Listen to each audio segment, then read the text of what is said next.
Bonjour à toutes et à tous, bienvenue sur le podcast Diagonaliste dédié aux Diagonales de France, randonnée de longue distance à vélo.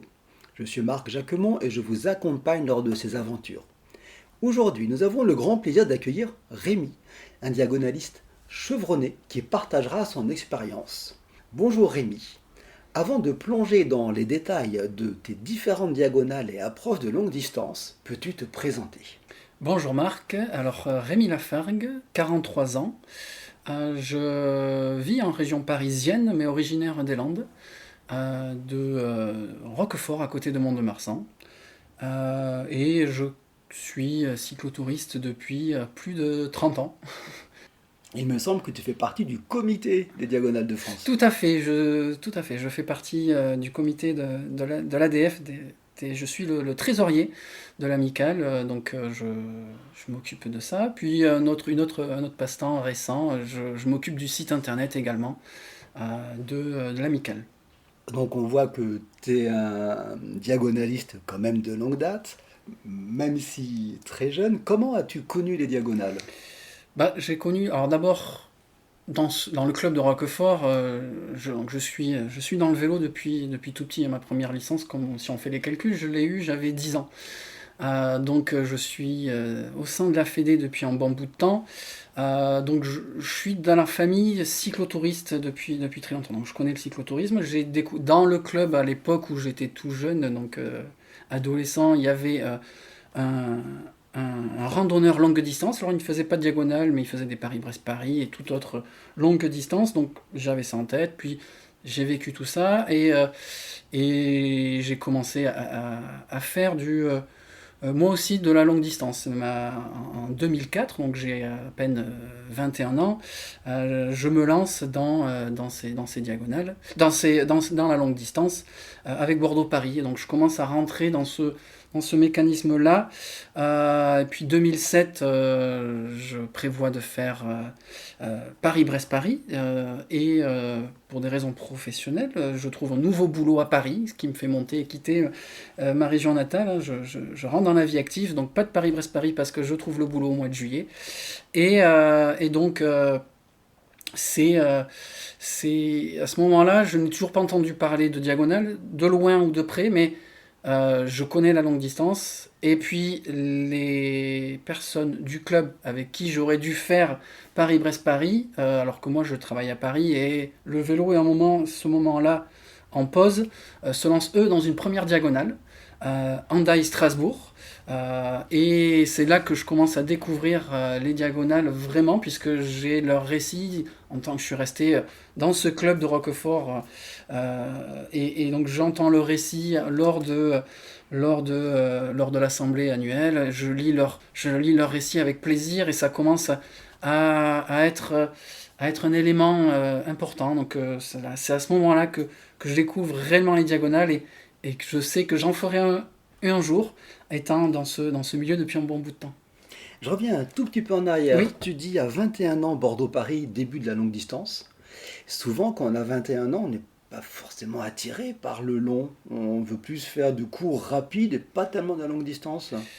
Oui, tu as raison. Alors j'ai fait un peu de compétition, mais je n'avais pas l'esprit de compétition. Alors en plus, je fais en plus un asthme d'effort qui fait que il m'obligeait à prendre, on va dire, de la ventoline. Alors on sait qu'il y a certains cyclistes professionnels qui en prennent, qui sont asthmatiques, mais bon, j'avais pas cet esprit de compétition 100%. C'est-à-dire que gagner ne m'importait peu. J'ai souvent du coup été un bon équipier quand je faisais de la compétition.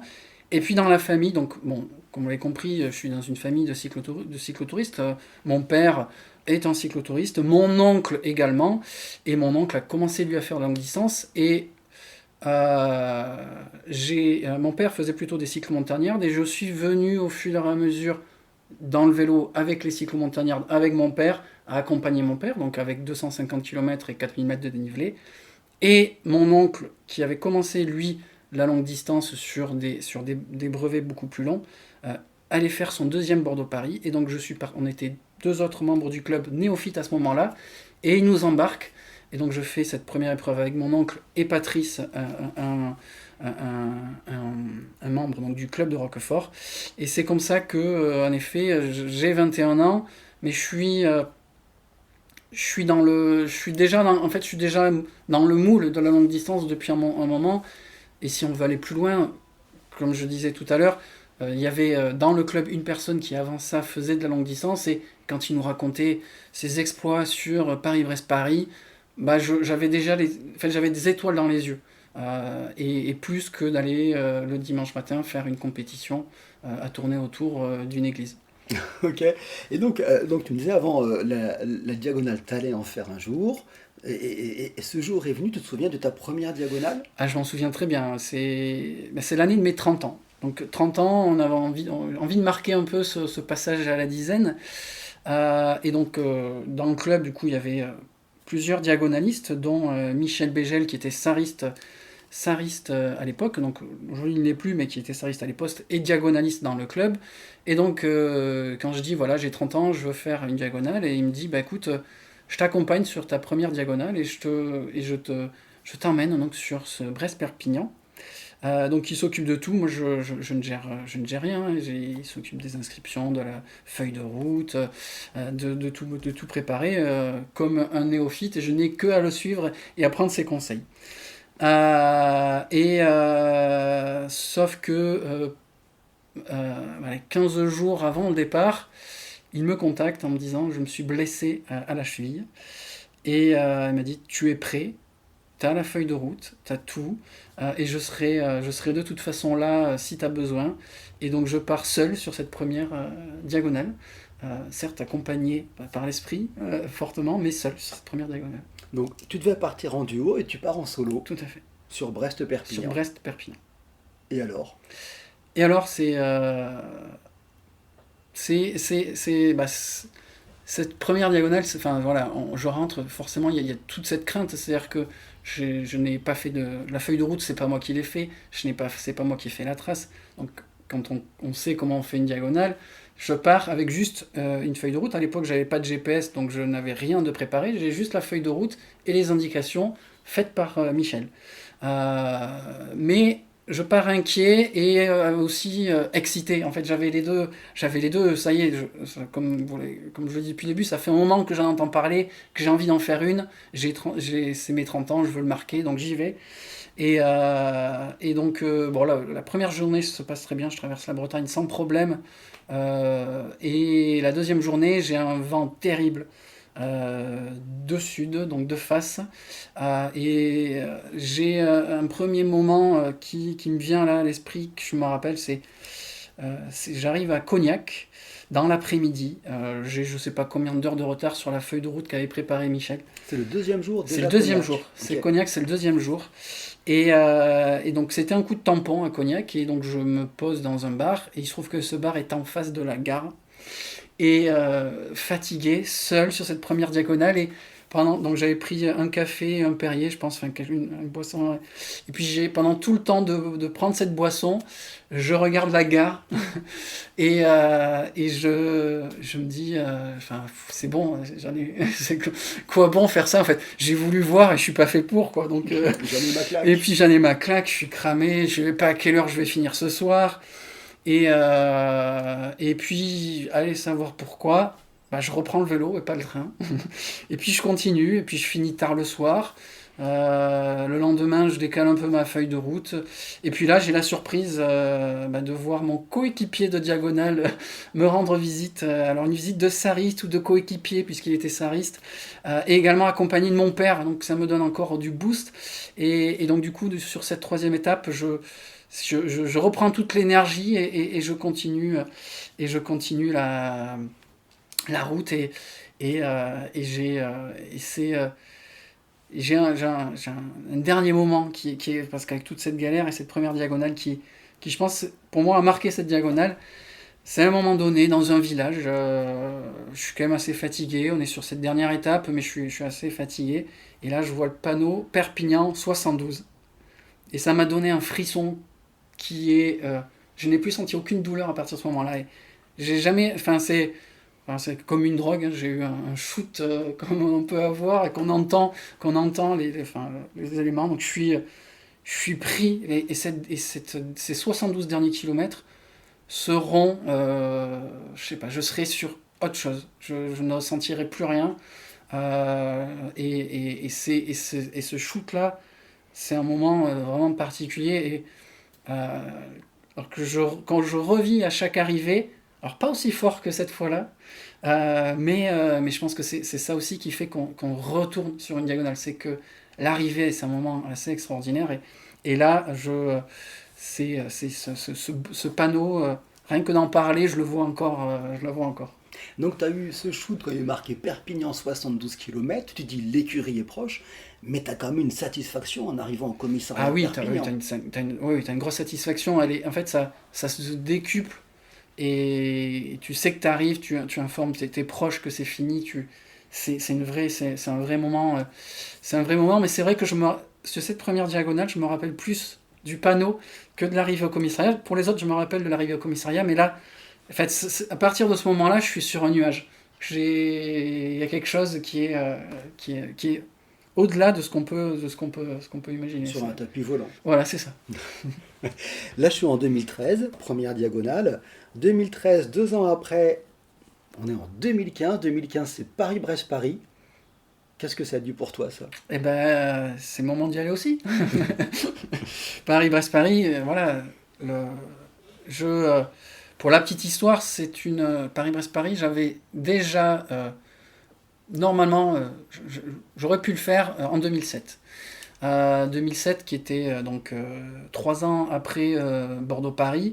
Il se trouve que donc mon oncle Philippe, Patrice, également membre du club, partait sur Paris-Brest-Paris. J'ai fait les qualificatifs, donc j'étais qualifié comme pour Paris-Brest-Paris.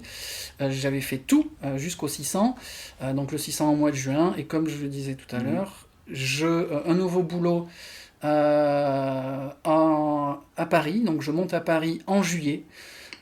Et démarrant un nouveau boulot en juillet, j'ai pas osé demander une semaine de congé au mois d'août. Peut-être que j'aurais pu, peut-être que je l'aurais eu, on ne sait pas, mais en tout cas c'était déjà un moment avorté. Et là 2015, où j'ai vraiment repris et je suis rentré dans le vélo, donc Paris-Brest-Paris, ça devient un objectif, d'autant plus que mon oncle, qui était à son troisième Paris-Brest-Paris, veut faire son dernier. Et donc il y a quelque chose de fort, c'est avec lui que j'ai démarré la longue distance sur Bordeaux-Paris. Et donc, voilà, c'est un événement qui quand même est un événement mondial. Hein, il y a je ne sais voilà, combien de milliers de cyclos du monde entier qui viennent faire Paris-Brest-Paris. C'est quand même la grande messe de la longue distance. Festif, parce que c'est vrai que c'est... Alors, tant qu'on l'a pas fait, on ne sait pas que c'est un élément festif. Hein, dans chaque village, toute cette population qui descend dans la rue pour fêter le passage du Paris-Brest-Paris tous les 4 ans. Le fait que c'est lieu tous les 4 ans, ça a ce côté un peu Jeux Olympiques. Donc du coup, ouais, cette année 2015 est particulière. Donc c'est l'objectif de la saison. Et un objectif qui sera pour moi aussi un grand moment de vélo, parce que partager ça avec mon oncle, on a vécu voilà, le Paris-Brest-Paris, c'est un moment fort, et à chaque Noël en famille, il y a toujours une anecdote du Paris-Brest qui passe de mon oncle ou de moi. C'est quelque chose qu'on aime raconter à chaque Noël dans la famille. Je pense que on doit peut-être les énerver à force, mais en tout cas, c'est quelque chose de fort et que je retiendrai. Ça fait partie des éléments d'éléments qui sont vraiment très forts pour moi dans le vélo. Une belle expérience Paris-Brest-Paris. Mais quoi de mieux qu'une diagonale pour s'entraîner pour Paris-Brest-Paris? Oui, tu fais référence ouais, tout à fait. C'est dans ma tête. Donc oui, j'ai fait donc 2 ans avant Brest-Perpignan, et donc du coup l'idée de faire une diagonale pour préparer Paris-Brest-Paris m'a été et peut être une très bonne idée. Mais une diagonale n'est pas une préparation, une diagonale est une épreuve en soi, et faire attention de ne pas prendre une diagonale à la légère. Ce que moi j'ai fait, et erreur de débutant peut-être. Je suis donc parti sur Perpignan-Strasbourg avant Paris-Brest-Paris, un mois avant. Je pense que c'est un très bon élément de préparation, mais il faut plutôt se dire que c'est une épreuve et qui va donner du fond pour Paris-Brest-Paris. Pourquoi je dis ça? Parce que je ne suis pas allé plus loin. Alors certes, j'ai eu des conditions terribles. Sur ce couloir rhodanien, il y a un vent dans un sens ou un vent dans l'autre. Et là, je l'ai eu vent de nord dès le départ. Au mois de juillet, très très chaud. Donc je suis parti de Perpignan sur les coups de 9 heures. Il faisait déjà, je me rappelle, je prenais un café, il faisait déjà très chaud. La chaleur et le vent, le premier jour, je n'arrive pas à manger. Le moindre truc que j'avale, avec la chaleur, j'arrive pas à manger, je suis pas bien. Là, pour le moment, au début, j'ai le vent plutôt de côté, donc je lutte, mais ça passe encore. Et puis plus on avance, et plus, après Narbonne, on bifurque là vers le nord. Et là, vent de face très dur, je suis en descente, je suis à 20 km/h en pédalant. C'est très dur, j'ai chaud, je ne mange pas, le temps s'allonge. Le seul moment que je trouve bon, c'est que le soir, le vent tombe, mais je suis fatigué, j'arrive épuisé à l'hôtel. Super hôtel où j'avais un plateau repas, et je vois le plateau repas, il me donnait envie de vomir plutôt que de manger. J'ai mal à la tête, je suis pas bien, je me couche tremblotant, je me lève le matin, toujours pas faim. Pour partir sur cette nouvelle étape. Je me force à manger parce que j'ai rien mangé de la journée et j'ai 300 bornes à faire, donc je sais que ça peut pas passer. Là, je suis de nuit, il n'y a pas de vent, et le fait de ne pas avoir de vent me donne un léger boost au moral qui fait que je roule pas trop mal. Et puis le jour se lève, le vent revient, de la même force que la veille, et là je suis dans le dur. Sur les coups de 14 heures, j'arrive à Valence, dans la vallée du Rhône. J'ai 2 heures de retard. Je suis épuisé et je passe devant un hôtel. Et là, je me dis, j'en peux plus.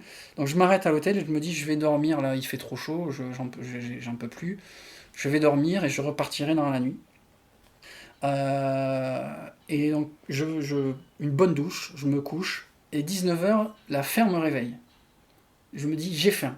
Et ça, bonne nouvelle, bonne première nouvelle, et je suis content. Je traverse la rue et je vais manger un énorme repas, et je repars me coucher, et je mets le réveil à 23h30, et je pars à minuit. Là, il n'y avait pas de vent, et là, j'avance bien. Je traverse Lyon à 6h du matin, c'était génial, le lundi matin, super calme. Je sors de Lyon, et là, je partais vers Bourg-en-Bresse, et là, le Moelle-Roi, là, reprend un coup. Je retrouve le vent qui revient.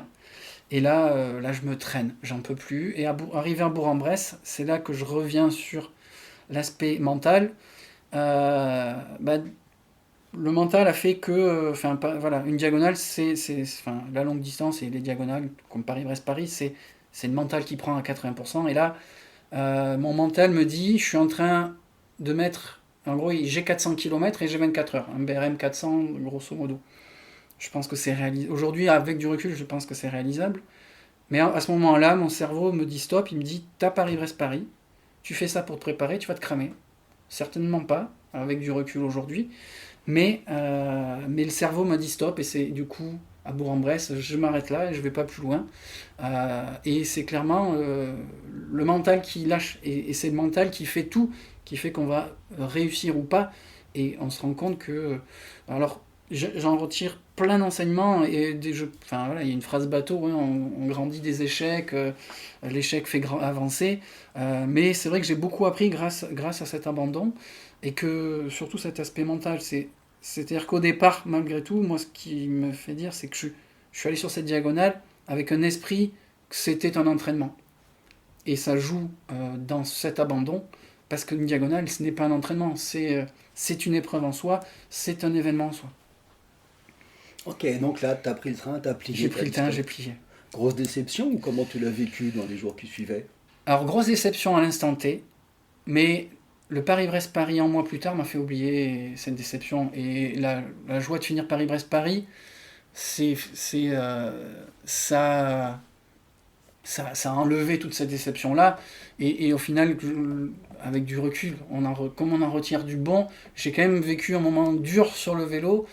et qu'il n'y a pas de réussite au bout, mais il y a un Paris-Brest-Paris où là j'avais un mental du coup qui était décuplé, par contre ça avait décuplé le mental du Paris-Brest-Paris, parce qu'il était hors de question d'abandonner 2 fois quelque chose sur la même année. Donc voilà, donc ça y joue.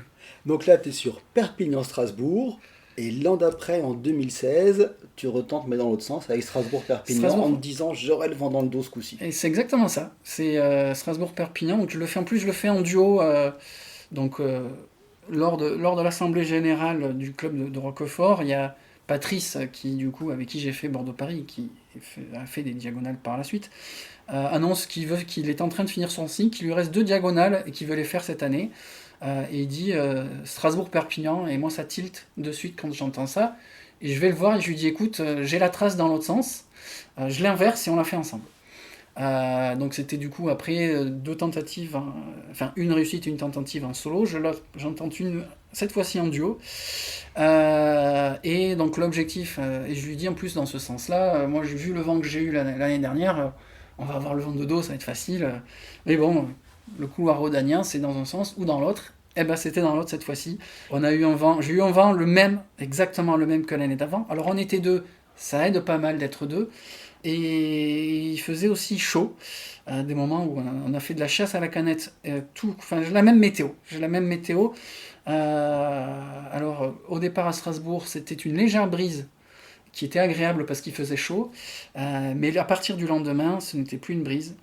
On a vraiment, ça a été toujours très dur, et on a eu ce vent, la pluie, sur la dernière étape de la pluie, et on est vraiment sur la dernière étape, on est en retard.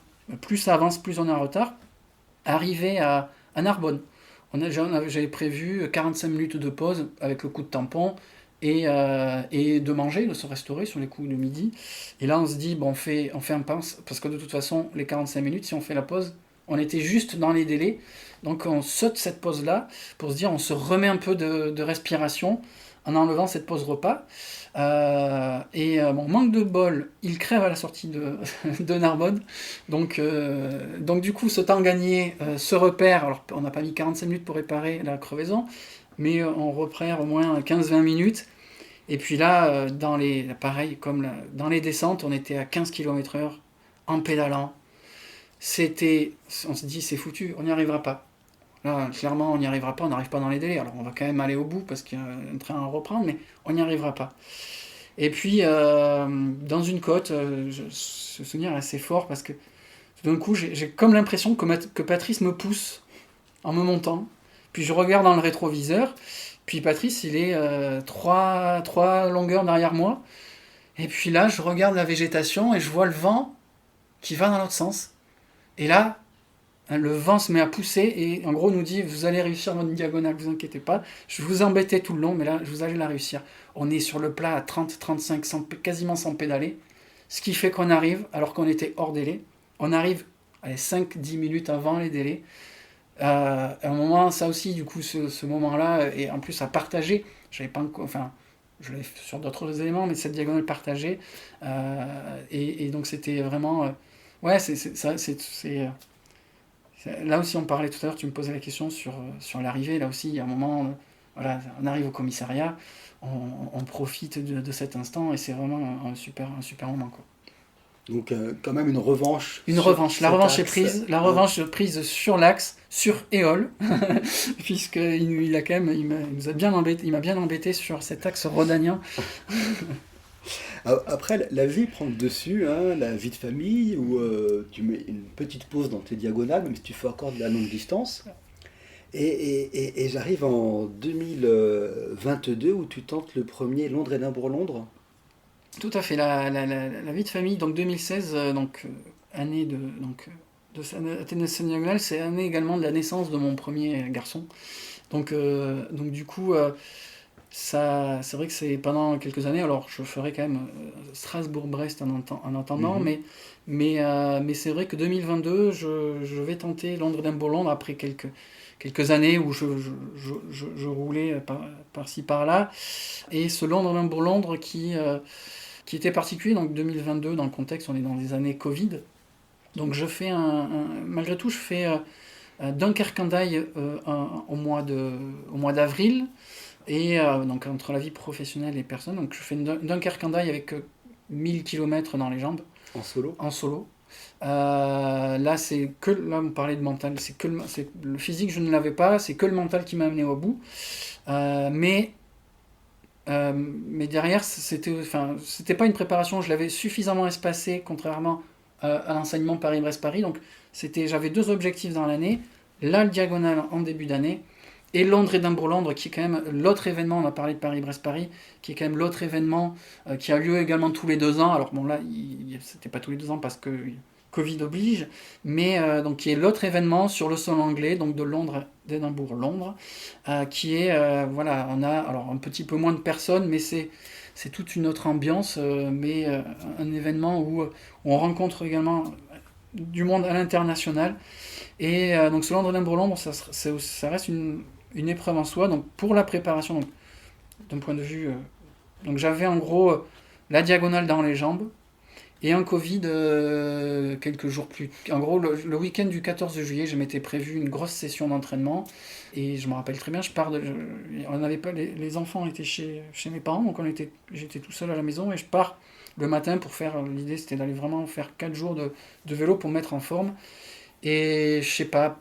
Je me sens, au réveil, je me sens pas bien, tremblotant, fiévreux.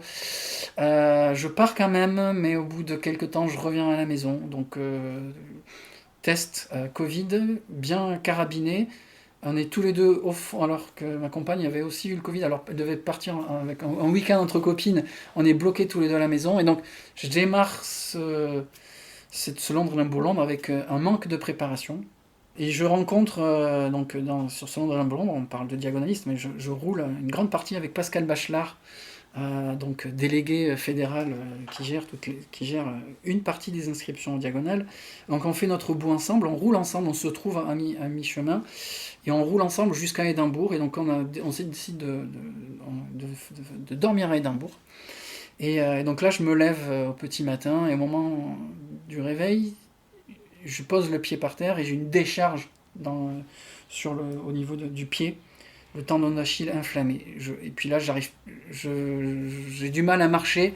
Je vais jusqu'au petit déjeuner. Donc Londres, comme Paris-Brest-Paris, Londres-Édimbourg-Londres, il y a des stops des pointages tous les 80-100 km. Donc là, il y a de quoi se restaurer, de quoi dormir. Et donc du coup, dans ce cadre-là, dans Londres-Édimbourg-Londres, on mange relativement bien, on dort bien. Et donc je prends mon petit-déj, et là je suis dans un état où j'ai ce pied qui me fait mal, je n'arrive pas à marcher. Pour la petite histoire, je ne fais même pas attention à Pascal, et au bout de 20 minutes, je me rends compte qu'il n'est pas dans la salle. En fait, il se trouve que quand on fait des épreuves comme ça, c'est tellement bien organisé on n'a pas besoin de monter le réveil. C'est des bénévoles qui sont sur place et qui viennent nous réveiller. C'est quand même c'est un truc assez extraordinaire à vivre, parce que il y a ce bénévolat, et c'est des gens qui prennent soin de vous. Vous faites que pédaler, contrairement aux diagonales où on se gère tout seul. Sur ces événements-là, Paris-Brest-Paris, Londres-Londres, il y a donc tous ces 80 km, ces possibilités avec voilà, ces bénévoles qui prennent soin de vous. Et donc du coup, ils ont oublié de le réveiller. Ils m'ont réveillé moi, ils l'ont oublié lui. Donc dans son train. Et là, on revient en marchant. Moi, je boite, je suis pas bien, et je lui dis, j'arrive pas à marcher. Donc on prend notre petit déj, et là, ça gamberge énormément dans ma tête. Puis je lui dis, continue, je suis pas sûr de pouvoir continuer. Donc lui reprend la route, et donc du coup, je suis à Édimbourg, et je sais que si je peux peut-être continuer, mais dans l'état où j'ai mon pied, à un moment donné, il faut se mettre à l'évidence. Et c'est le seul moment où je peux vraiment prendre mon train, parce que si je veux rentrer en train, c'est donc du coup je me dis, à un moment donné, ça sert à rien d'aller pousser pour pousser. Il y aura d'autres occasions de faire du vélo. Et donc je l'abandonne là à Édimbourg. Et il y a de la déception. Tu parlais tout à l'heure de l'abandon. Là, il y a une déception, mais elle est physique. Et au final, avec du recul, aujourd'hui, je me dis, j'aurais pu peut-être me faire une douleur beaucoup plus importante. Je pense que je me suis arrêté avant que ça devienne une tendinite, ou ce n'était qu'une très très grosse inflammation. Et donc j'ai pu rentrer tant bien que mal à la maison. Alors, ouais, mais c'est une belle aventure. Tu retentes Londres en 2025 et là on sait que ça a été avorté Et ça a aussi. été tout à fait. Je suis un peu. Je ne suis toujours pas arrivé au bout de ce périple. Ouais, Londres, donc du coup, 2025, nouvelle session. Et cette année, là c'est le vent encore. Hein. C'est que le vent, c'est Mm. l'ennemi du vélo. Mais là, c'est plus que du vent, c'est une tempête qui balaye le nord le nord de l'Angleterre. Donc le dimanche, on part le départ et le dimanche. Le dimanche, alors les départs sont échelonnés, il y a 50 personnes tous les quarts d'heure, donc sont échelonnés je crois que c'est 5 heures du matin jusqu'à 15 heures de l'après-midi. En 2022, j'avais rencontré peu de Français, à part Pascal et deux trois autres Français. Là, on était un gros contingent de Français.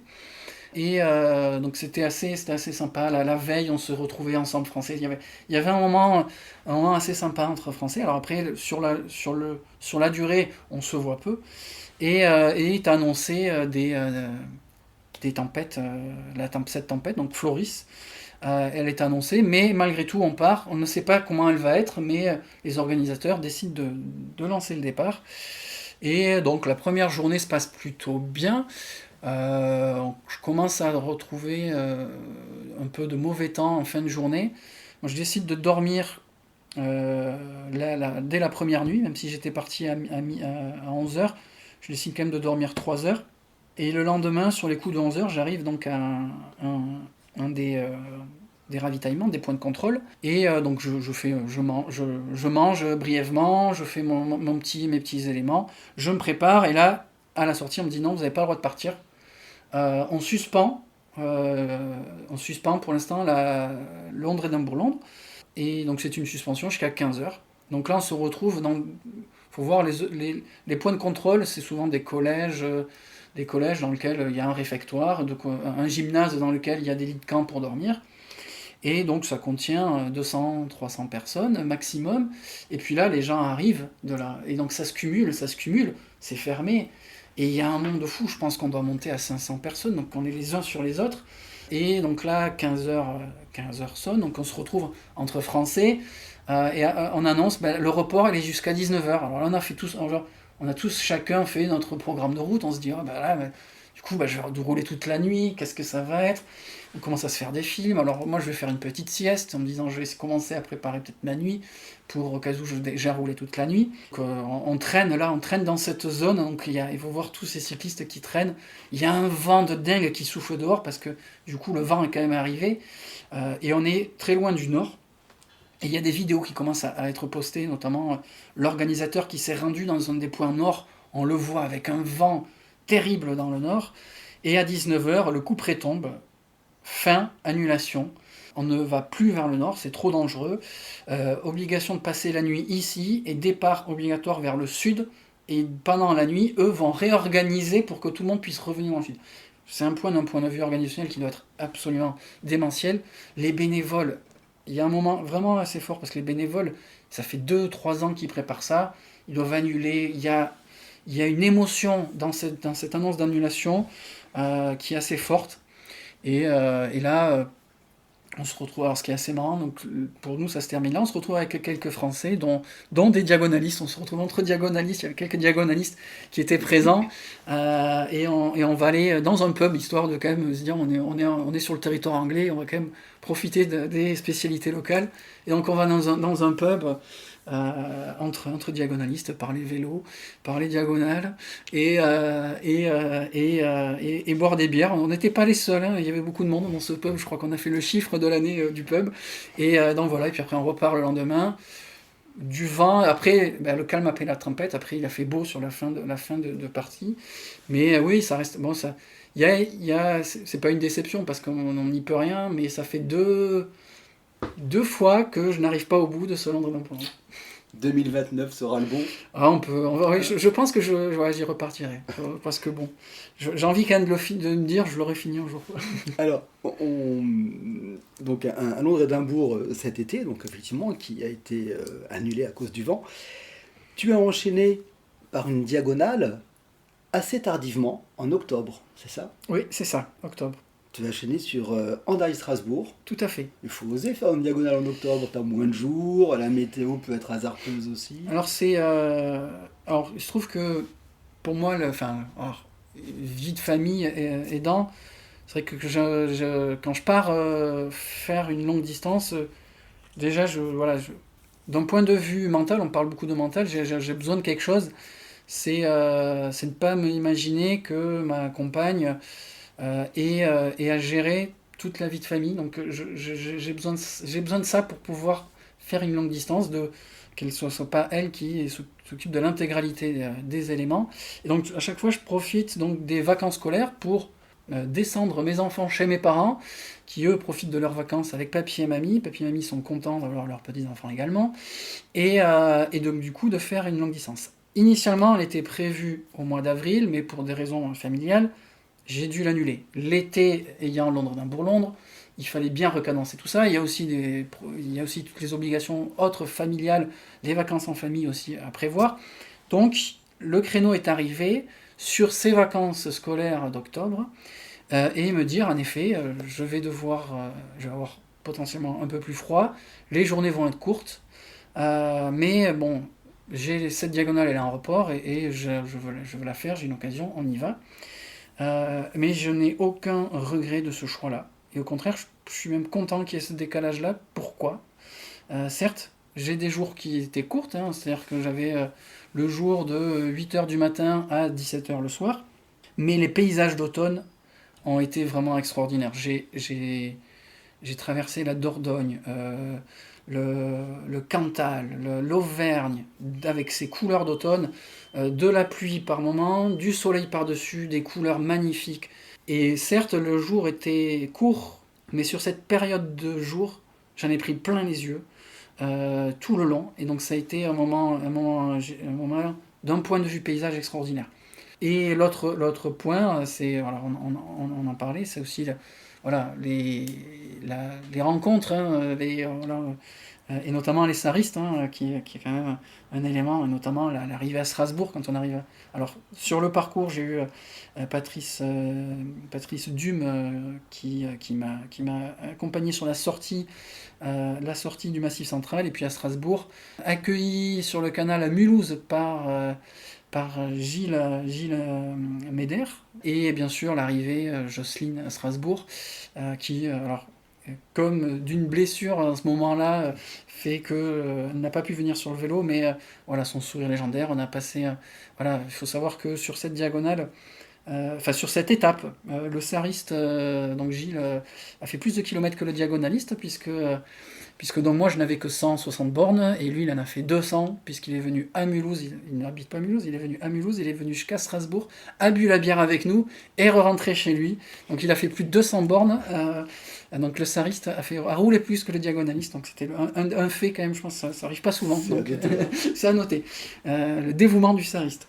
Et donc, voilà, et puis après j'ai eu une visite privée de Strasbourg, avec un magnifique soleil et les installations de Noël arrivant, donc avec Jocelyne. Donc ouais, c'est un beau moment, temps de partage c'est la première fois que j'ai une arrivée avec des saristes. J'ai souvent eu des départs, et c'est la première fois que j'ai une arrivée avec des saristes, et c'est vrai que c'est aussi un moment...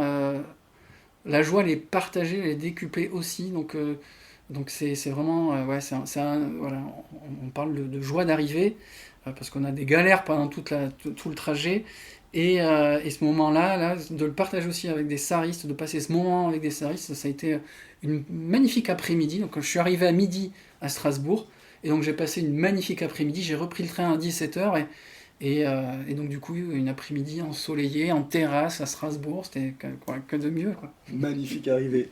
Et effectivement, Gilles Méder est un gros rouleur. Oui, je pense qu'il faut aller écouter son podcast, ton podcast ouais. sur lui.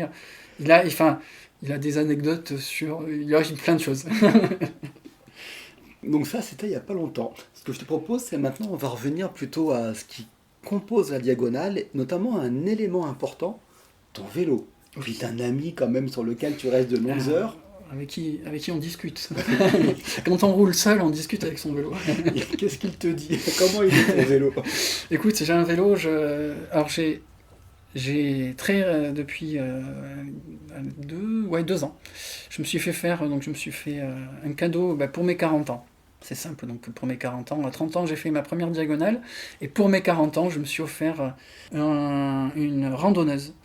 Alors avant j'avais une presque randonneuse, j'avais acheté avant ça, donc en 2012, j'avais acheté un vélo Sifac déjà de bonne facture. Je suis quand même dans le milieu, comme on l'a compris, dans le milieu randonneuse et randonneur depuis longtemps. Et donc je m'étais acheté un Sifac, mais pas un Sifac sur mesure, parce que Sifac fait aussi des vélos de série, donc mais qui avait quand même tous les aspects d'une randonneuse, porte-bagages, garde-boue, et l'envie, donc un aluminium, donc là c'était un vélo en aluminium, mais là du coup quand même l'envie de me faire une vraie randonneuse sur mesure. Et donc je suis de la région parisienne, et j'ai un vélociste à côté de chez moi, donc j'habite à Villejuif, qui s'appelle Herman, dont son métier est vélociste, mais sa passion est de faire des cadres. Il se trouve qu'en 2023, il a participé au concours des machines qu'il y avait pour Paris-Brest-Paris. Et donc à cette époque-là, non, 2019, enfin, j'ai plus... 2019 ou 2023, mais bon, peu importe. En tout cas, je savais qu'il faisait des cadres. Comme l'envie pour mes 40 ans de me faire une randonneuse, je lui en ai parlé. Et donc du coup, me voilà parti à faire un vélo sur mesure, donc en acier, tel que je voulais et j'avais envie, donc avec tous les... En gros, j'ai fait la main avec le Sifac, et je savais ce que je voulais, ce que je ne voulais pas. Et donc du coup, je me fais plaisir avec cette randonneuse. Tu peux en donner les caractéristiques principales? Oui, donc alors déjà, je suis passé, une des premières caractéristiques, c'est sur on va dire, la transmission, on va dire, venant du milieu cyclotouriste, qui est très adepte du triple plateau. Moi-même, du coup, j'étais en triple plateau avant. Et donc j'ai fait un triple plateau commençant à disparaître, pour passer avec le mono et le double, et le compact. Mais le souhait était quand même de garder moi cet étalage. Moi je pédale un peu à l'ancienne. Certes j'ai 40 ans, mais je pédale comme les gens qui ont 60 ans aujourd'hui. Et donc pour moi c'était d'avoir quand même un développement assez large. Donc aujourd'hui j'ai pu monter. Alors c'était intéressant dans l'échange que j'ai pu avoir. Il est allé chercher des éléments, et donc j'ai pu monter un 46-30 avec. Donc il a trouvé un fabricant américain qui fait des plateaux 46-30 en acier. Contrairement à ce que pouvaient proposer les autres Shimano, SRAM, donc c'est un vrai composant qui est typé randonneuse. Derrière, j'ai un 11 vitesses qui me permet de pouvoir mettre soit un 32, soit un 30 en fonction des difficultés. Et donc du coup, j'ai un 30-30, je passe à peu près partout. Et vraiment, alors sur la diagonale que je viens de faire, j'avais mis le 32. Sur 2 ou 3 fois, ça a été utile pour vraiment mouliner et ne pas se faire trop mal et pas trop pousser. Et voilà, donc l'autre aspect, c'est que j'ai un moyeu dynamo pour avoir la lumière, et également, puisqu'aujourd'hui on a beaucoup d'appareils électriques, donc d'avoir la lumière et alimenter avoir une alimentation électrique perpétuelle. Donc la moyeu dynamo alimente mon phare avant, mon phare arrière, et après tout un modèle pour recharger téléphone et le GPS. Et le GPS, voilà. Et donc c'est un cadre acier, et tu es parti sur quelle section de pneus par rapport au Les confort? pneus, alors pour le coup, je suis en contre. Je suis un peu contre-intuitif, puisque aujourd'hui on sait qu'on peut rouler sur des pneus de 32, voire en plus. Mhm. Et c'est vrai que moi j'ai gardé. Je suis bien sur du 28. Et 28 très gonflé. C'est-à-dire qu'aujourd'hui on est plutôt dans la tendance à rouler sur du 32, 30, 36 pour certains. Et je suis plutôt sur voilà, très gonflé. J'aime pas la sensation d'être sous-gonflé. Alors certes, on a plus de confort, mais je suis pas bien mentalement, je suis pas bien. Voilà, et c'est ça la force, c'est qu'on va tous, en fait, on peut tous donner des conseils, on va tous savoir. En fait, il faut tout tester. C'est vrai que j'ai testé de sous-gonfler, de mettre une section plus grosse. Je pourrais, hein, sur le fait d'avoir fait un vélo, j'ai prévu d'avoir des sections plus grosses, mais moi, voilà, je suis bien comme ça, et du coup, et qui plus est, d'être surgonflé enlève tout risque de crevaison, donc je crève quasiment jamais, donc c'est aussi un aspect intéressant. Tu as fait le choix, ton vélo est récent, tu as fait le choix des patins ou des freins à disque? Eh ben, je suis un vieux de la vieille, j'ai fait... non, je, ne, je suis plutôt équipe patin, parce que d'une part, c'est très bien les freins à disque, mais vu l'utilisation qu'on fait de nos vélos, dans les descentes, on va pas on fait pas des descentes comme à 100 km/h. Certes, on peut faire quelques pointes, mais on n'est pas dans de gros dangers. J'ai pu tester sous la pluie les freins à patins. Certes, il y a un léger différentiel, mais en soi, des très bons freins freinent malgré tout sur la pluie. Mais par contre, au niveau entretien, le disque, on sait que ça peut être parfois plus compliqué. Donc je suis resté sur cette partie patin. Si j'ai un câble qui casse, ben, j'ai eu un câble avec moi et je change le câble. Et j'ai totalement confiance en mes freins. Et j'ai pas j'ai pas besoin de freiner à la dernière seconde dans un virage en étant à 80 km/h. Donc je ne trouve pas utile le patin de frein. Mais ce n'est que mon propre avis. Je sais que cet avis n'est pas forcément partagé, mais en tout cas, je ne rencontre pas de problème avec les patins. Donc ton vélo est plutôt typé randonneuse, je peux en déduire que tu n'as pas de prolongateur. Non, je n'ai pas de prolongateur. Je roule sans prolongateur. Je suis très bien les mains sur les cocottes. Je n'ai même pas de gants pour dire. Je roule sans gants. Et j'ai aucune douleur chez cette chance-là. Je sais qu'il y en a qui souffrent. J'ai pour l'instant aucune douleur, aucune fourmi dans les doigts, même après plusieurs jours. Donc, alors j'ai par exemple un aspect, c'est que j'ai un cintre plat sur la partie haute, donc, et que je double d'une double guidoline. Ça, c'est pour juste, ça absorbe les effets et ça change la position. Mais c'est vrai que je pense que je suis 75% de mon temps sur les cocottes. Et donc du coup, oui, je pourrais peut-être gagner un peu d'aérodynamisme quand j'ai le vent de face. Mais en soi, ça passe. Aujourd'hui, ça passe. Donc, je suis bien comme ça. Alors prolongateur effectivement par rapport au vent de face, mais sinon comment tu gères l'effort? Tu utilises un cardio-fréquence-mètre, un capteur de puissance ou pas du tout? Alors, on va encore me trouver. À l'ancienne, je pédale à la sensation. Je n'ai ni capteur ni puissance, ni radio, ni fréquence mètre. J'ai ma vitesse, mes sensations, et je gère mon effort en fonction de mes sensations. J'applique, on va dire le précepte assez connu de toujours rouler en dedans. Et je suis tout le temps dans cette gestion. Une côte, je vais m'assurer de mouliner. Alors, je ne sais pas à quelle fréquence je mouline, mais je sais que je mouline et ça me suffit largement. Le cœur, je sais je sais si j'ai le cœur élevé ou pas, je le ressens. Donc je suis vraiment à la sensation. Ça peut être, je sais que ça peut être un vrai soutien, une vraie aide, parce que la longue distance, quand on roule comme ça, c'est important de bien savoir se gérer. Je veux dire, je connais très bien mon corps et on va dire, je fais de longue distance depuis avant mes 20 ans. Donc du coup, peut-être, alors je sais pas si c'est ça ou pas, mais c'est vrai que je suis toujours je suis toujours en dedans et après j'ai cette habitude de toujours rouler en dedans. Euh, et je suis pas, du coup, je suis un moteur assez lent, c'est-à-dire que si je dois faire monter mon cœur, il ne monte pas très vite. Et donc du coup, mais j'ai ce mécanisme-là. Par exemple, tu vois, sur un BRM, si j'ai un groupe qui va me doubler, ben, je ne vais pas prendre les roues. Je vais rester seul parce que j'ai un rythme. Et ce rythme-là, je sais le tenir et je sais que je peux le garder longtemps. Et donc du coup, je n'utilise pas du coup les nouvelles technologies. J'ai quand même un GPS. Je ne suis pas à la carte IGN ou Michelin, mais malgré tout, je suis dans ce côté un peu aux sensations.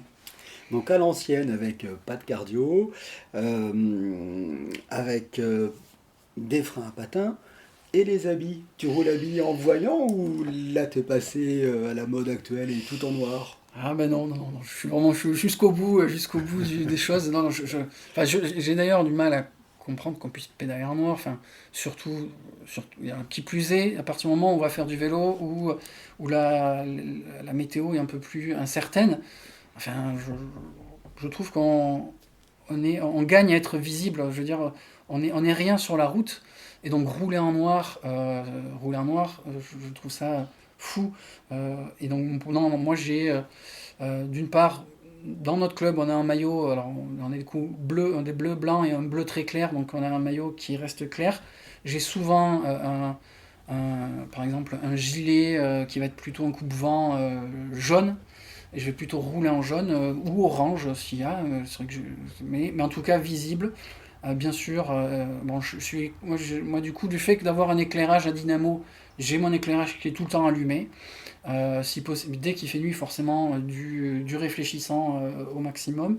Même j'ai trouvé, mes pneus, le flanc est réfléchissant. Pour dire, je vais jusqu'au bout du truc. Donc, non, non, et puis on le remarque quand on a des cyclistes au loin, quand on voit qu'il suffit qu'il y ait un cycliste en jaune fluo et un cycliste en noir, on voit d'abord le jaune fluo et le noir, on le voit pas. Donc, et un automobiliste, c'est pareil.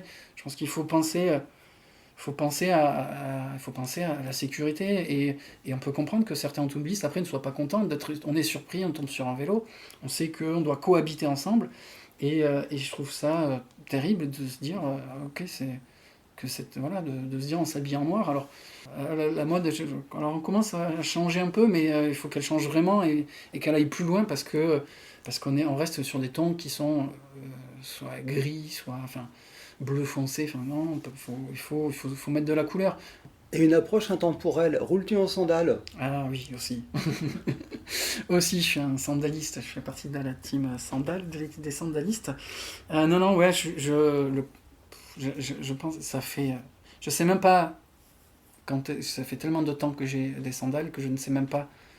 Je ne suis plus capable de rouler en chaussures fermées. Même l'hiver, maintenant, je suis en sandales. J'ai voilà, une bonne paire de chaussettes et un chausson en néoprène de plongée. Comme ça, voilà, la petite technique, je n'ai pas réellement froid aux pieds. Je peux mettre une surchaussure coupe-vent pour qu'il peut vraiment quand il fait très froid. Mais non, les sandales, l'été, pour deux raisons. L'été, c'est génial. Ce qui est génial l'été, quand il fait chaud, là, soit on soulève un peu le pied, il y a un petit l'air qui passe dessous, et c'est juste un moment agréable. Ou alors on s'arrose légèrement les pieds. Et l'autre aspect, c'est quand il pleut. Moi, jusqu'à 15 degrés, je suis pieds nus. Il s'arrête de pleuvoir, la sandale et les pieds sèchent dans les 10 minutes qui suivent, et les pieds sont au sec. Si la température descend, une paire de chaussettes, et j'ai les pieds au sec, chaudes, contrairement à des chaussures fermées où l'intérieur va être humide. On met des chaussettes humides dans quelque chose d'humide, les chaussettes redeviennent humides, c'est pas agréable. Donc juste pour ces deux éléments-là, je ne peux pas passer autre chose que des sandales. Je pense que les sandales, t'oublies les problèmes de pieds qui chauffent, Oui. etc. Je ne connais pas ça, en effet. Pourquoi ce n'est pas plus, on trouve pas plus des sandalistes alors que On parlait tout à l'heure des habits noirs. C'est vrai que niveau style, ça donne un style particulier. Hein. C'est vrai que la sandale c'est particulier. Alors qu'en plus, quand sandales, chaussettes, ça donne encore un autre style. Plus récemment, je mets des chaussettes jaune fluo. Avec les sandales. Donc, je vais te dire que niveau style, je suis vraiment au top. Là, Non, je pense que c'est ça. Et en fait, les gens se plaignent qu'ils ont chaud aux pieds. Je leur dis oui, mais essaye. Après, oui, je suis d'accord avec toi, mais au final, quand on fait du vélo, on est tout transpirant, on n'est pas beau à voir, on est mal rasé, on sent la transpiration. Alors, tu peux rajouter des sandales, ça change rien. Enfin, c'est. Je continue sur le corps. As-tu des douleurs de fesses et comment gères-tu ça sur la longue distance? Les douleurs de fesses, je pense que ça serait mentir de dire qu'on n'a pas de douleur de fesses, parce qu'on a les fesses mâchées quand on passe quand même des heures dessus, sur la selle, on est assis, parfois des revêtements qui sont pas bons. Je pense que les douleurs de selle, on en a plus ou moins, alors à plus ou moins intensité. Après, on a tous nos petits secrets. Déjà trouver, alors le premier secret, c'est trouver sa bonne selle. Moi, j'avoue, depuis 2012, je suis en selle Berthoud. Alors, je cite la marque, mais c'est français, selle Berthoud, en cuir, sur laquelle je suis très bien. Donc j'ai maintenu celle Berthoud sur le nouveau vélo. Et après j'ai cherché des cuissards et moi j'ai trouvé un bon cuissard qui est dans mon compromis. Et donc du coup ce compromis-là est déjà bon. Ce qui permet en soi de faire 200 sans avoir besoin de ne pas être trop mâché. Mais au fil des jours, la répétition des fait qu'on a les fesses un peu de plus en plus mâchées. Et donc moi j'utilise, donc ça fait pas longtemps que j'ai eu des enfants. Et il y a une crème qui est assez miracle quand on voit les fesses rouges des enfants, c'est la Bépantène. Et donc moi j'applique la même chose, donc c'est vrai que c'est très gras la Bépantène, donc je l'applique légèrement au matin pour donner un peu de corps gras aux fessiers, à la peau de chamois. Et l'autre moment c'est le soir où je me remets, juste avant d'aller dormir, de la Bépantène. Et si j'ai des petites inflammations, des petites douleurs, le lendemain matin, j'ai retrouvé quasiment des fesses de bébé. Et donc du coup, c'est vrai que ça marche très bien chez moi et je n'utilise pas d'autres crèmes que celle-là. Et l'autre avantage, alors quand on roule en France, on s'arrête à la pharmacie et cette crème on la trouve sans problème. Il y a des petits tubes, il y a des grands tubes, et si vraiment on en a besoin, on a une douleur quelconque, ça m'est arrivé une fois d'avoir vraiment plus mal que d'autres fois. Je suis allé à la pharmacie, je me suis appliqué, on passe un coup sur les mains, enfin c'est vrai qu'on en a plein les mains, mais en soi un coup de lingette, et puis c'est parti. Et c'est vrai que moi je ne fais que avec cette crème-là. Il y en a plein d'autres, il y a des crèmes dites spécialisées, mais celle-là, je trouve qu'elle a l'avantage, c'est qu'elle répare. Elle est réparatrice. Quand j'ai vu ce qu'elle faisait sur la peau de mes enfants, je peux dire que ça fait la même chose sur la mienne. Je reviens à l'organisation, ou dis-moi toi une journée type de 300 km, pour toi l'idéal, tu pars à quelle heure, t'arrives à quelle heure, comment tu découpes ta journée? Alors, on va dire, il y a le découpage papier, le découpage après en live, puisque les éléments peuvent faire quand ça va changer les choses. Mais moi, mon découpage, il est déjà un départ allez, à 4 heures du matin, je le prévois. Alors ça peut varier 3h30, 4h30, bon, en fonction de l'étape qui arrive. Et avec un objectif d'arriver sur les coups de 20 heures. Donc je ne suis pas très rapide sur la route. Essayer de limiter les pauses. Alors moi je suis pas je suis pas quelqu'un qui respecte, si j'ai envie de m'arrêter 3 minutes, je vais m'arrêter 3 minutes. Je fais pas partie des diagonalistes qui calculent la pause à la minute. Je fais attention parce que enfin, l'aspect important d'une diagonale, c'est le repos du soir. Donc il faut pas déplacer ce repos-là, il faut quand même le maintenir. Mais tu vois, là, on parlait tout à l'heure des paysages d'Andaille et Strasbourg. Dans la vallée de la Dordogne, je passais devant le château de Montfort, le soleil, et là je me suis arrêté une minute, au-delà de récupérer. C'est un moment, je suis en train de voir un moment magnifique. J'ai pris, voilà, j'ai mangé une petite cacahuète en plus, et puis j'ai profité voilà, mais c'est vrai que je regarde pas trop ça, mais en gros je suis sur une moyenne horaire voilà, je roule à 20 km/h, alors je vais aller un peu plus vite sur le plat, ça monte, je vais moins vite. Mais voilà, la journée type, elle est 4h30, je prévois, entre guillemets, euh, une petite pause sur les coups de 8 heures pour un petit café, une pause sur les coups de midi, et une pause plutôt en fin, tu vois, une deuxième pause. J'essaye de les étalonner en fin de journée, j'essaye de les étalonner avec les pointages.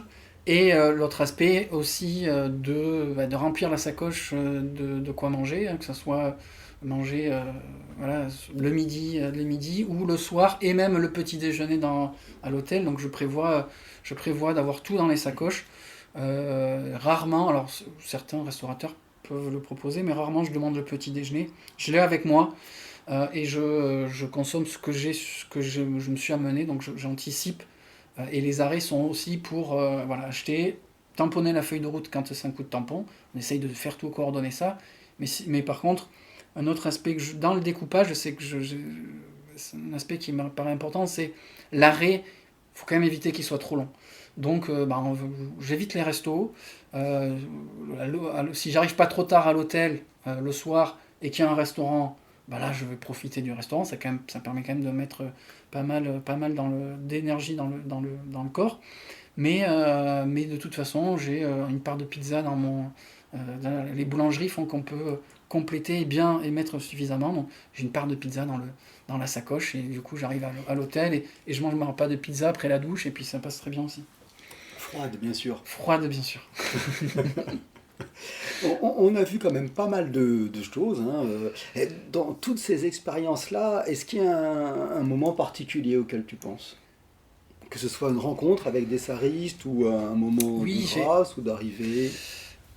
Alors, il y a beaucoup d'éléments qui pourraient arriver diagonale. Il y a plein de petites histoires et c'était très bien de préparer le podcast parce qu'on se replonge un peu dans ces histoires. Mais s'il y en a une il y a une diagonale et on n'en a pas encore trop parlé, c'est Strasbourg-Brest. Donc Strasbourg-Brest, c'est une diagonale. Ma compagne est enceinte du deuxième, donc on est allé pour la petite histoire de la petite histoire. On est allé ensemble à Strasbourg pour visiter Strasbourg avant que je parte. L'élément de cette diagonale, c'est les rencontres que j'ai pu faire. Alors, qui dit départ à Strasbourg, on en a déjà parlé, dit départ avec Jocelyne. Et en fait, dans mon découpage, je n'avais pas prévu. En cours de route, en fait, je reçois un message de Francis Zwiderek, qui est donc ancien président de l'Amicale et sariste en Bretagne. En fait, Jocelyne lui a prévenu, il y a un jeune qui vient de partir, donc il faut que tu le rencontres. Et donc je reçois un message de sa part, il me dit, t'as prévu de faire étape pas loin de chez moi, annule ton hôtel, tu viens dormir à la maison. Je dis, très bien, ok, pas de problème, j'en prends note. Et donc là, ça se passe bien. En cours de route, je rencontre un autre sariste en cours de route qui permet également d'échanger en cours de route à la sortie de la région parisienne. Et puis j'arrive donc en Bretagne. Dans cette arrivée en Bretagne, donc le soir, je prévois donc de dormir chez Francis. Puis là, à la sortie d'une bourgade, il y a une voiture qui me double et qui s'arrête devant moi. Sur le coup, je me dis, mais c'est qui ce fou qui s'arrête là? Pourquoi il s'arrête? Et là, il y a une dame qui sort. Il se trouve que c'est la sœur de Francine, la femme de Francis, et qui est également diagonaliste, et qui me dit, t'es en train de faire une diagonale? Je dis oui. Il me dit, et tu dors où ce soir? Je lui dis, je dors chez Francis Zwiderek. Ah, mais c'est mon mon beau-frère. Écoute, très bien. Je vous retrouverai ce soir pour manger ensemble. Je dis, très bien, je prends la route. Et là, Francis vient à ma rencontre, on va chez lui, bien sûr. Chez lui, on se retrouve, donc 4 diagonalistes autour de la table, un super repas. Franchement, c'est un moment magique cette soirée. Et là, Francis qui rameute les troupes autour de lui. Il dit, ok, alors il rappelle un sariste, un diagonaliste. Et le lendemain, je me retrouve avec trois diagonalistes, saristes qui m'accompagnent sur le départ. On roule ensemble. C'est un moment, il me lâche sur les 100 derniers kilomètres qui m'est resté. Mais ces rencontres-là, c'est ça qui est fort et c'est ça qui est chouette, c'est que les diagonalistes, via les saristes, c'est vraiment une communauté et quand on se retrouve, on a toujours plaisir à discuter, à échanger, que ce soit aux réunions que l'on peut avoir en fin d'année dans toutes les régions, que ce soit quand on croise un sariste, que ce soit à la concentration qui a lieu tous les 2 ans. Tous ces moments-là, c'est une famille. Et alors oui, moi je fais partie des jeunes de cette génération, puisque j'ai 40 ans, et je pense que la moyenne d'âge est plutôt au-delà de 60. Mais malgré tout, il n'y a pas de choc générationnel. On a tous la même passion, c'est faire du vélo, traverser la France, via ce petit défi qui est les diagonales, et qui est un élément magique. Voilà, c'est une vraie confrérie, et l'amicale des diagonalistes de France, on se retrouve tous autour de cette amicale, et c'est vraiment... il n'y a que des moments de partage, et c'est vrai que ce moment-là, cette soirée-là chez Francis, c'est un super moment. Toutes les rencontres pourraient être décuplées et racontées. Et donc, c'est un moment, si je dois raconter, c'est un des moments parce que c'est un moment de partage. Mais après, je pourrais te raconter des moments de galère, des moments de joie, et voilà, enfin, on pourrait passer des heures à raconter tout ça. Je crois que ce que tu me racontes là et pendant tout l'épisode, je pense que c'est le cas des diagonalistes, mais je pourrais dire en particulier pour toi, tu donnes vraiment envie de faire des diagonales. Et effectivement, il n'y a pas d'âge, même si on a une image peut-être un peu vieillissante, il n'y a pas d'âge pour se lancer en diagonale. On va arriver à la fin de cet épisode. Aimerais-tu ajouter encore autre chose? Je pense qu'il faut, plutôt pour les personnes qui découvrent les diagonales et qui tombent sur ton podcast pour découvrir les diagonales, alors ça peut paraître faire peur quand on fait du vélo, quand on fait 100-150 km, mais les diagonales, c'est vraiment une vraie épreuve en soi, et je le conçois, c'est quelque chose de compliqué, mais par contre, et vous pouvez l'entendre, alors soit à moi de vous dire, mais sur toutes les autres écoutes que vous pourrez faire du podcast, c'est une belle aventure qu'on vit. J'ai quand même envie de partager. Il y a une petite sœur, la petite sœur qui est en train de naître des diagonales, les médianes, et qui peut permettre de mettre à l'étrier. Je pense que ne pas hésiter de commencer à se mettre à l'étrier via les médianes qui vont venir, via les eurodiagonales. Certes, il y a un aspect d'aller à l'étranger, mais je trouve que c'est aussi un bon élément. Les délais sont beaucoup plus larges et on peut commencer à mettre les pieds à l'étrier pour se lancer dans cette aventure. Je trouve que aujourd'hui, il y a beaucoup de monde qui fait et qui, voilà, il y a la longue distance, l'ultra distance, comme c'est dit, qui est quelque chose à la mode. Et je trouve que les diagonales, c'est l'épreuve pour moi absolue, parce que on part d'une feuille blanche, on va construire son épreuve, on va passer du temps à la construire, on va la vivre, et on va en plus on va la partager, on va rencontrer du monde, on peut la faire en solo, en duo, en petit groupe, et je sais que toutes personnes qui sont lancées dans la diagonale, en fait, si on y revient, c'est pas pour rien, c'est que ça apporte quelque chose. Et moi, voilà, si je dois donner un appel, c'est aux personnes qui vont faire un BRM 200, qui sont partis qui vont faire une épreuve d'ultra distance. Mais réfléchissez à ce que c'est une diagonale. Et une diagonale, c'est vraiment voilà, une aventure. On la construit soi-même, on va vraiment la vivre. On prend plaisir à la relire et à la revivre, puisque on va faire son récit de diagonale. Et donc du coup, voilà, je pense que c'est un élément qui est à prendre en compte en soi. Et ce podcast, différents sites internet, dont le site de l'Amicale sur lequel voilà, j'ai travaillé, mais on peut penser aussi à celui de GG Diagonaliste. On a beaucoup d'éléments qui peuvent vous aider à faire une diagonale si vous êtes débutant. Et du coup, l'aventure, elle est à vivre. Et une fois qu'on l'a vécue, on a envie de la revivre. Et ne pas hésiter à venir aux réunions de l'Amicale qu'il y a un peu partout en France au mois de novembre. Vous allez rencontrer des gens passionnés. Si vous êtes passionné de vélo, vous allez rencontrer des gens passionnés et passionnants. Donc je pense qu'il y a de belles choses à vivre.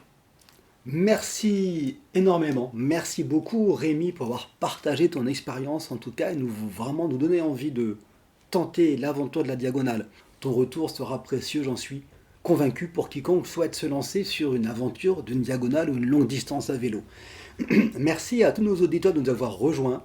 N'hésitez pas à nous envoyer un email à diagonaliste@gmail.com si vous avez des questions, des suggestions ou bien sûr une diagonale à partager. Je tiens à vous remercier également pour tous vos commentaires que je reçois régulièrement et qui m'encouragent à poursuivre cette aventure du podcast Diagonaliste.